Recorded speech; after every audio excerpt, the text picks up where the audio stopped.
Assalamu alaikum wa rahmatullahi wa barakatuh. This is the 8th part of Chapter 11, Work and Energy. At the end of this video, you're going to be able to calculate the mechanical energy and apply the principle of conservation of mechanical energy. It's important to remember first that we have two forms of energies, the kinetic and the gravitational potential energy.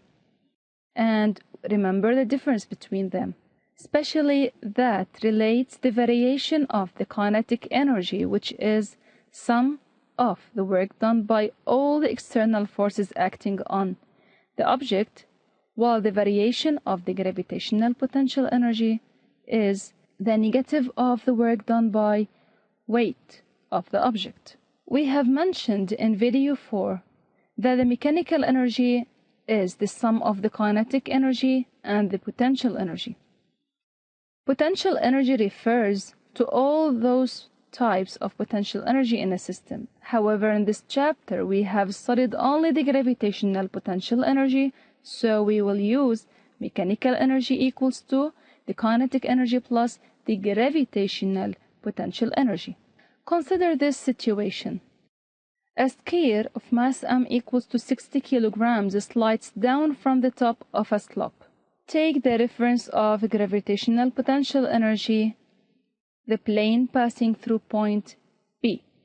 Given the speed of the sphere at A, 8 meters per second, while HA equals to 10 meters, calculate the mechanical energy of the system at A.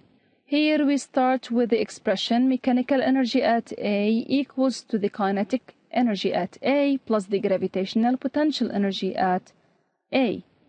Then we start replace each one by its expression. The kinetic is half mva squared plus the gravitational potential energy, which is mgha. In values, we write it as half times 60 times 8 squared plus 60 times 10 times 10, and the final answer is 7,920 joules. Principle of conservation of energy.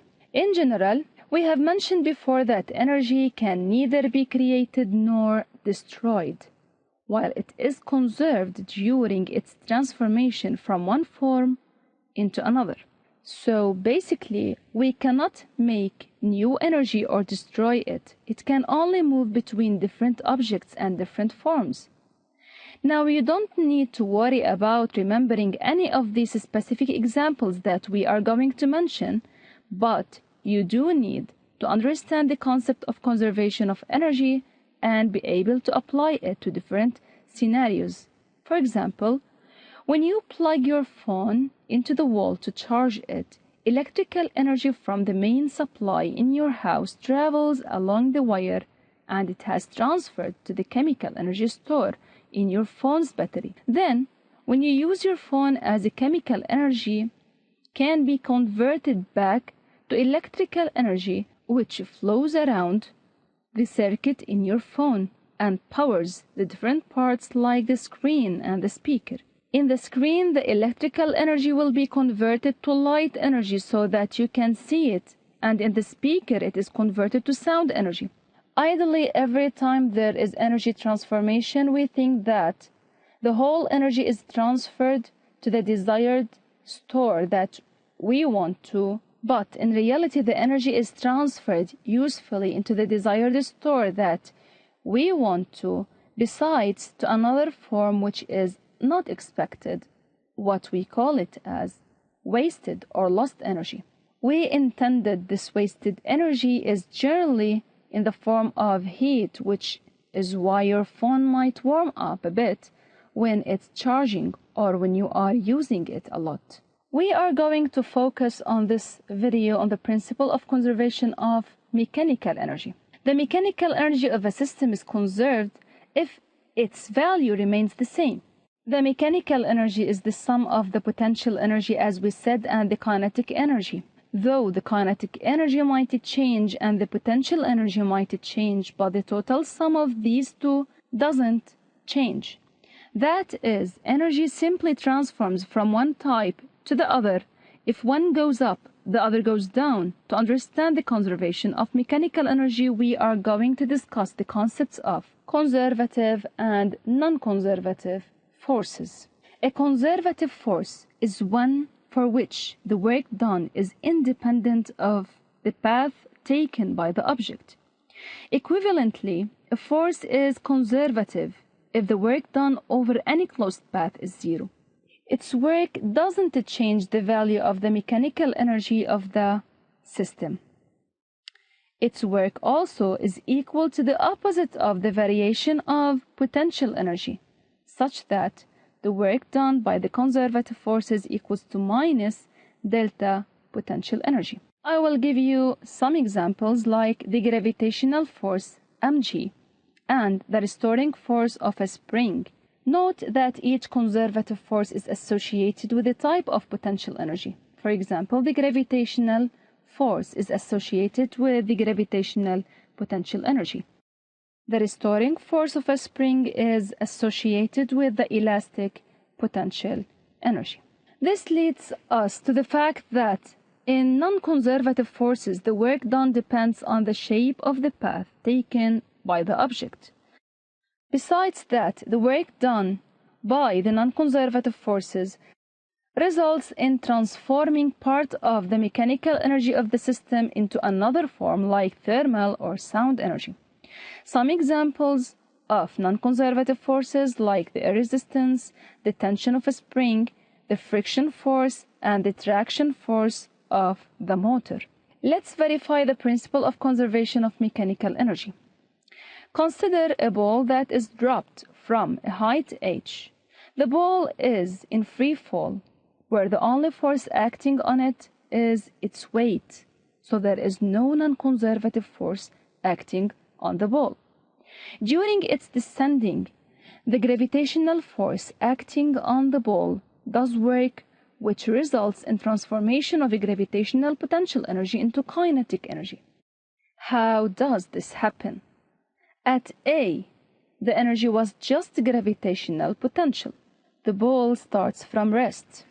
The mechanical energy then is just mgh. At point B, we can see that both the kinetic and the gravitational potential energy exist. The kinetic energy is half mvb squared, while the gravitational potential energy is mg h of point B, which is h minus h1.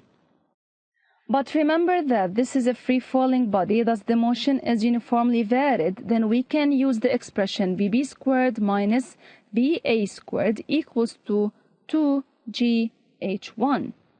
While va is 0, we can replace v b squared by 2gh1.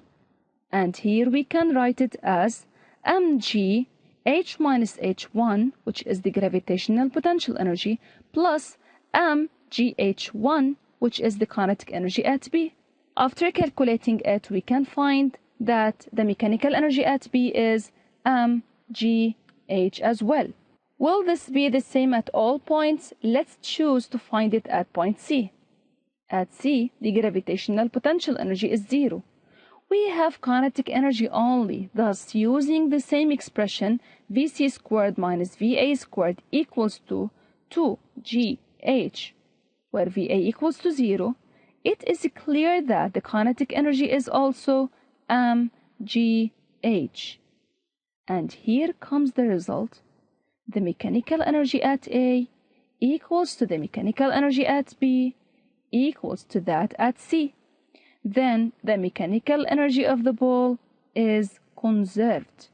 Let's make this analytical study. We're going to consider the motion of a ball thrown upward with a maximum speed, thus maximum kinetic energy, and we know here that the total mechanical energy will be just the kinetic since the initial height is 0. How do the kinetic and the gravitational potential energies change throughout the ball's journey? First, the total mechanical energy of the ball is 100. Initially, the kinetic energy is 100. So, at the start, the ball has the maximum kinetic energy. The ball slows down as it rises and the kinetic energy is transformed into the gravitational potential energy. At the maximum height, the ball has 100 joules of gravitational potential energy and 0 of kinetic energy. We say that the variation in the mechanical energy, which is the variation of the kinetic plus the variation of the gravitational potential energy, is 0, since through all the journey it is constant. Finally, we can write the relation delta gravitational potential energy equals to minus delta kinetic energy, since the increase in the gravitational potential energy is equal to the decrease in the kinetic energy and vice versa. We'll end this video with an application. A particle of mass m is released from rest from height 8 meters along a curvilinear path AB. Neglect all frictional forces and take g equals to 10 meters per second.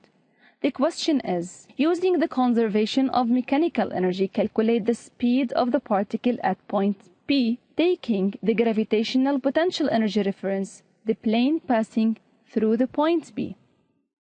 The principle states that the mechanical energy at A equals to the mechanical energy at B, or delta mechanical energy between A and B is 0.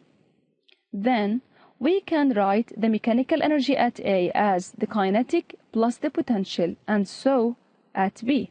But we know that the speed at A is 0, and we know that the height at B is 0.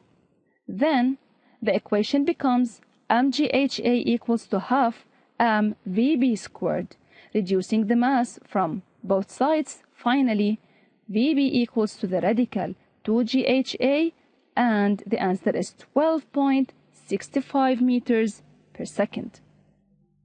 This is the end of this video. Please keep in your mind the main ideas of this part and study them well. Thank you for watching.